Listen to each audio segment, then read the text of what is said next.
5 chefs d'État représentant l'Union africaine sont arrivés au Burundi pour tenter de convaincre le président burundais, Pierre Nkurunziza, et son opposition de relancer un dialogue de sortie de crise causé par la réélection de Pierre Nkurunziza. Il y avait plus de chefs d'État au Burundi jeudi dernier qu'à la même date l'année dernière, quand le président Pierre Nkurunziza a prêté serment pour un troisième mandat. Les 5 dirigeants tentent maintenant de trouver une issue pacifique à la crise qui a été provoquée par la décision de Nkurunziza de rester au pouvoir. Cela veut dire réunir tous les acteurs et relancer les négociations de paix.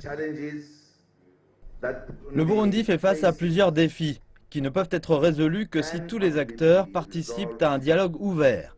Un dialogue dont les résultats seront paix, sécurité et stabilité pour le peuple du Burundi. La délégation a rencontré jeudi en fin d'après-midi des membres de l'opposition et de la société civile. Nous allons discuter de la situation sur le terrain, c'est-à-dire de la situation socio-politique et de la sécurité au Burundi. Le président Jacob Zuma est accompagné de soldats sud-africains. Les violences armées dans la capitale burundaise ont déjà causé la mort d'une centaine de personnes au cours de ces derniers mois.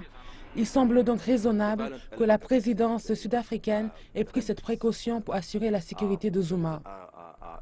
Aujourd'hui, les éléments violents ont presque disparu. Il ne reste plus que des résidus de l'insurrection d'avril-mai.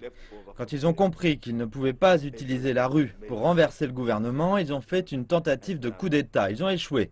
Et vous savez quoi? Ils sont partis au Rwanda.